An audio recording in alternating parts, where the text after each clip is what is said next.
Breakfast in bed. Hey, you're Alex, aren't you? Bob. Bob, it's been a long time. You look terrific. Do I? Thank you. You look well, but a bit fat, aren't you?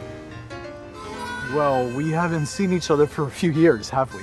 Yes, last time was in New York at the Guggenheim Museum. Well, that was more than 2 years ago. What are you doing now? Now I work at home doing translations from French into English. Mystery novels. You're right. I'm very fat. Years ago, I used to run every morning before starting work. And now, I've lost the habit. And you don't do any sport? No, I'm married. And my wife wakes me up with an English breakfast for 2 and brings it to our bed. Oh, Alex, what a lucky guy you are. Yeah, but before I was used to jogging every day, and now I have breakfast in bed and the newspaper while we're eating lots of toast with butter and jam. More than an hour of eating and reading. And then I have to start writing because it's late. Aw, that sounds delicious. I would love to get used to that. Yeah, I'm very happy and very fat. There must be a solution. I don't know, because now I'm used to the combination of bed, breakfast, newspaper, and it's difficult to do without it. Look, you should get up early, take a hot shower immediately to wake your muscles up, and go run. Your wife can get up half an hour later and get your breakfast ready. And should I go to bed again after my jogging to have breakfast? Maybe, but I think you should get used to having breakfast in your dining room or in the kitchen after a second shower, this time hot and cold. This will solve your problem, and it's also a nice way to start your day. Yes, and our bed won't always be full of crumbs. You are right, Bob. Breakfast in bed was a nice start to our life together. But it could also be the reason for the end of our relationship if I get fat like a pig. Of course. I didn't want to tell you, but you're not the handsome boy you used to be anymore. You think so? How good I met you. This has been destiny for sure. What are you doing here in New Orleans again? Oh, I'm here for a sales convention. I finished today, and I have a flight tomorrow at 12 o'clock. Hey, what about joining us for breakfast tomorrow? But not in your bed. No, of course not. I will do my jogging and wait for you at 9 with plenty of energy for a wonderful breakfast, okay? I have the same address as before. Done. Or if you don't mind, I can come at 8 and join you for the jogging. Much better. So I have no excuse. And I'll meet your wife, of course. You'll love her and her breakfast. We'll see you tomorrow, Bob. Okay? Bye.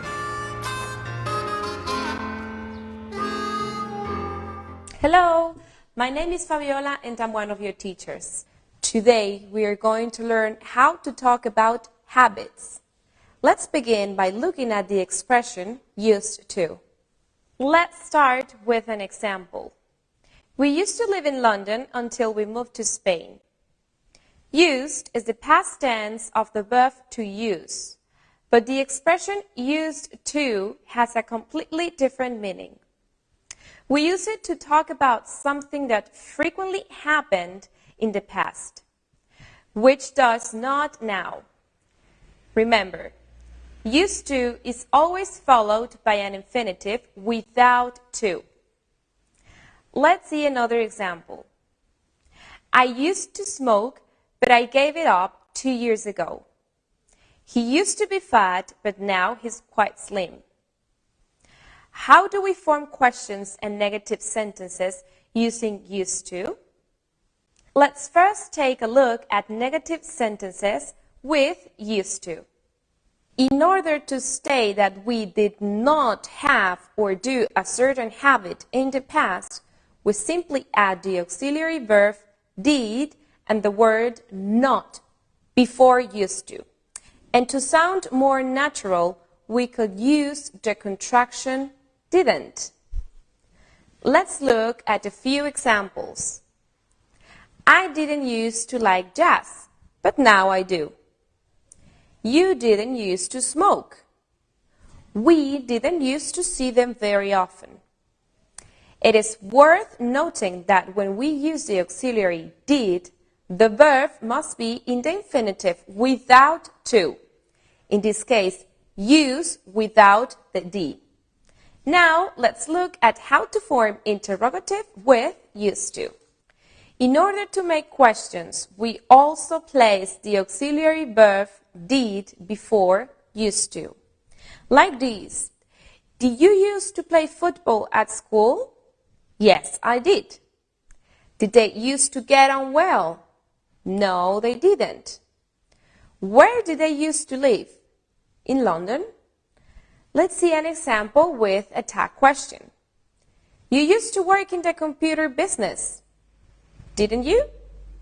Now, we will move on to something different. Let's look at the expression to be used to. We also use the expression to be used to when we are referring to habits or things we are accustomed to.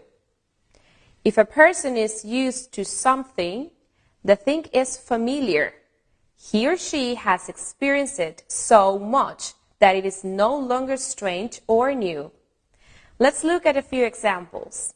I'm used to the weather in England. He's used to long working hours. We are used to the noise of the traffic.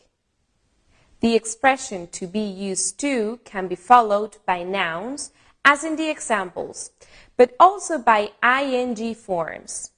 Let's see a few examples. I'm used to working on Sunday. She's not used to waking up early. They are used to living in the States. Lastly, let's look at how to use the expression to get used to. Notice the difference between these two sentences. I am used to the weather in England.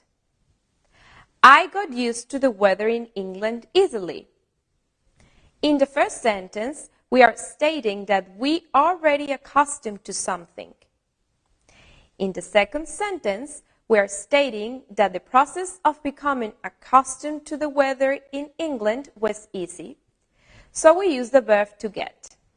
The verb to get in British English is get, got, got, in its three forms. And in American English, it is get, got, gotten. Let's look at how to use the expression to get used to in various tenses. Simple present. I get used to new things easily. Simple past.